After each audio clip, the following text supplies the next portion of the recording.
আমরা কারো লুঙ্গির নিচে থেকে কিন্তু আমরা আন্দোলন করি নাই, কোন দলের গুপ্ত বাহিনী হয়ে কিন্তু আমরা আন্দোলন করি নাই। জন্য আমার সামনে বসা মা ও বোনেরা এবং ভাইয়েরা, আসসালামু আলাইকুম ওয়া রাহমাতুল্লাহি ওয়া বারাকাতুহু। আজকে আমরা এখানে কেন সমবেত হয়েছি? আমরা সমবেত হয়েছি যে আগামী 12ই ফেব্রুয়ারি দেশ কোন দিকে যাবে, গাজীপুর কোন দিকে যাবে, কাপাসিয়া কোন দিকে যাবে। আমরা কি আলোর পথে যাব নাকি আমরা অন্ধকারে হারিয়ে যাব? আপনারা জানেন যে গত 5ই আগস্ট 2024 পরে দেশে একটা পরিবর্তন এসছে। সেই পরিবর্তনে আওয়ামী লীগের 17 বছরের যেই ফ্যাসিস্ট যেই শাসনামল, সেটার পরে একটা আমাদের কাছে স্বর্ণ সুযোগ এসছে যে আমরা যেন এগিয়ে যেতে পারি, গণতন্ত্রের পথে হাঁটতে পারি। এবং সেই লক্ষ্যেই বিএনপির শত সহস্র নেতাকর্মী রক্তের বিনিময় আমরা যারা এখানে আছি, আমাদের এখানে লাখো লোকের বেশি সারা বাংলাদেশে আমরা কারাবরণ করেছি, মামলা হয়েছে, আমাদের উপর হামলা হয়েছে, তারপরে আমরা কেউ কিন্তু দমে যাইনি। আমরা আপনারা যেন আপনাদের পছন্দের জনপ্রতিনিধিকে একটি ভোট দিয়ে আপনারা তাকে জনপ্রতিনিধি করতে পারেন, সেই জন্য কিন্তু আমরা 17 বছর কোনো আপোষ ছাড়া আমরা আপোষহীনভাবে কাজ করে গেছি। আমরা কারো লুঙ্গির নিচে থেকে কিন্তু আমরা আন্দোলন করি নাই, কোন দলের গুপ্ত বাহিনী হয়ে কিন্তু আমরা আন্দোলন করি নাই। আমরা এমন কোন দল না যে এখন পর্যন্ত আমাদের কোন কমিটিতে কোন নামে আছে আমরা জানি না। আজকে সে জামাত ইসলামী, আগামীকাল সে সুবিধা মতো আওয়ামী লীগ। আমরা সেই দলে না। আমাদের নেত্রী আপসহীন নেত্রী বেগম খালেদা জিয়া, আমাদের নেতা তারেক রহমান আপসহীন নেতা, এবং আমরা সেই দলেরই সৈনিক, বিএনপি সৈনিক। আমরা আপসহীনভাবে জেল জুলুম অত্যাচার সহ্য করে আমরা আন্দোলন করে আপনাদের কাছে সে ভোটের অধিকারটা ইনশাল্লাহ ফিরিয়ে দিয়েছি।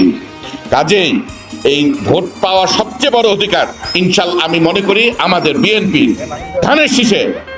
আপনাদের কাছে উদাত্ত আহ্বান জানাচ্ছি, এই গণতান্ত্রিক পুনরুদ্ধার আন্দোলনের অগ্রণী দল হিসাবে, একমাত্র দল হিসাবে আপনারা দল মত নির্বিশেষে, ধর্ম বর্ণ নির্বিশেষে আপনারা বিএনপিকে ইনশাল্লাহ আগামী 12ই ফেব্রুয়ারি জয়যুক্ত করে আপনারা সংসদে পাঠাবেন।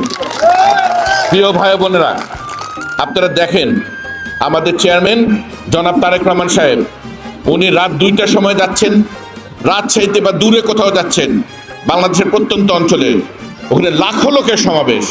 উনি সকাল 6টার সময় যাচ্ছেন কোথাও দক্ষিণে, ওইখানে লাখো লোকের সমাবেশ। উনি যেখানে যাচ্ছেন লক্ষ লক্ষ লোক সমবেত হচ্ছে। এটা কি প্রমাণ করে? এটা প্রমাণ করে সারা বাংলাদেশের মানুষ 12 তারিখের জন্য অপেক্ষা করছেন। 12ই ফেব্রুয়ারি যাবেন, চোখ বুজে ধানের শীষে ভোটটা দিয়ে বিএনপিকে জয়যুক্ত করে ইনশাল্লাহ ক্ষমতায় আনবেন। সেখানে আমরা কাপাসিয়াবাসী কি পিছিয়ে থাকতে পারি? আমরা কি অন্ধকারে যেতে পারি? আপনারা তো আজকে থেকে 35 বছর আগে আমার মরহুম পিতা ব্রিগেডিয়ার হান্নান শাহকে ঠিক একইভাবে চোখ বুজে ধানের শীষ মার্কায় ভোট দিয়েছিলেন, তাকে সংসদে পাঠিয়েছিলেন, তাকে মন্ত্রী করেছিলেন। তিনি কি আপনাদের ভোটের মর্যাদা দেন নাই? ফকির মজদুসা সেতু, 350 কিলোমিটারের বেশি পাকা রাস্তা, স্কুল কলেজ মাদ্রাসা, এই যে আপনাদের হাতিদা ব্রিজ, খিরাটির পাশেও ব্রহ্মপুত্রের উপর ব্রিজ, বিদ্যুৎ থেকে শুরু করে সকল উন্নয়নমূলক কাজ আপনাদেরকে সাথে নিয়ে তৈরি করেছেন না? আমাদের সনাতনী ধর্মাবলম্বী ভাই ও বোনেরা আছেন, শ্মশানের সংস্কার, মন্দির সংস্কার। আমি যেই মন্দিরে যাই, যেই আপনার শ্মশানে যাই, বলে যে এখানে ব্রিগেডিয়ার হান্নান সাহেব এত টাকা অনুদান দিয়েছিলেন, এত টাকা অনুদান ছিলেন। আমি কিন্তু তারই ঔরসজাত সন্তান। আমার পিতামহ, আমার দাদা ফকির আব্দুল মান্নান সাহেব, তিনি বৃহত্তর গাজীপুরের মন্ত্রী ছিলেন। উনি পাকিস্তান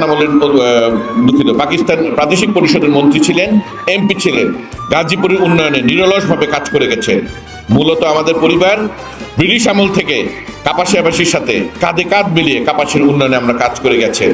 আমি তাই ব্রিগেডিয়ার হান্নান সাহেব ঔরসজাত সন্তান হিসাবে আপনাদের কাছে বিনীতভাবে আবেদন করছি, আমার মরহুম পিতা ব্রিগেডিয়ার হান্নান সাহেব উন্নয়ন যেই ওনার অসমাপ্ত কাজগুলো, সেই কাজগুলো আপনাদেরকে সাথে নিয়ে আপনারা যদি ধানের শীষ মার্কায় ভোট দিয়ে আমাকে জয়যুক্ত করেন, ইনশাল্লাহ আপনাদেরকে দিয়ে আমি সেটা পূরণ করবো ইনশাল্লাহ।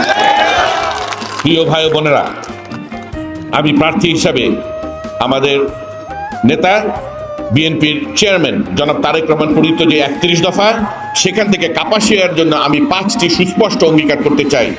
আপনারা যদি আমাকে ধানের শীষ মার্কায় ভোট দিয়ে জয়যুক্ত করেন, আমি আপনাদেরকে 5 বছরের মধ্যে এই 5টি ইউনিয়ন পূরণ করে কড়ায় গন্ডায় ইনশাল্লাহ আপনাদেরকে বুঝিয়ে দিব। আমার প্রথম অঙ্গীকার পরিবেশ বান্ধব কলকারখানা নির্মাণ শিল্পায়ন করা। কাপাসিয়া থেকে গ্যাস লাইন গেছে সেই আপনার শ্রীপুর গাজীপুর সদর কাপাসিয়ার পেটের ভিতর দিয়ে, কিন্তু আমাদের এখানে কি কোনো কলকারখানা আছে? নেই। মহান নেতার ছেলে মেয়েরা 17 বছর দিনের ভোট রাতে করে তারা হলো মন্ত্রী এমপি হয়, আর ভোটের দিন আমরা সাধারণ জনগণ আমরা আখ খেতে পালিয়ে থাকি, রাতের বেলা আমরা ধান খেতে পালিয়ে থাকি, আমরা এলাকা ছেড়ে চলে যেতে হয়। কিন্তু ওনারা এই আমাদের সিন্দাবাদের মতন যে আমাদের ঘাড়ে বসে ওনারা যে মন্ত্রী এমপি হলেন, ওনারা কি কলকারখানা একটাও করেছেন? করেন নাই। ইনশাল্লাহ আমাকে যদি আপনারা ধানের শীষে ভোট দিয়ে আমাকে আপনারা নির্বাচিত করেন, সবার আগে আমি কাপাসিয়ায় পরিবেশ বান্ধব কলকারখানা গ্যাস সংযোগের মাধ্যমে ইনশাল্লাহ করব। এবং যখনই নাকি এখানে পরিবেশ বান্ধব কলকারখানা গড়ে উঠবে, বহুমাত্রিক উন্নয়ন হবে, এখানে বেকারত্বের সমাধান হবে। এখানে বেকারত্ব যখন সমাধান হবে, মাদকেরও তখন কিন্তু আপনার প্রকোপ কমে আসবে। কারণ আমাদের যুবকেরা হতাশাগ্রস্ত হয়ে এরকম বিপথে চলে যায়, যখন নাকি চাকরি বাকরি করবে, ব্যবসা বাণিজ্য করবে এলাকায়, তারা তখন এই মাদক থেকে ধীরে ধীরে দূরে সরে আসবে। আমার দ্বিতীয় অঙ্গীকার আধুনিক কৃষি ব্যবস্থা করা।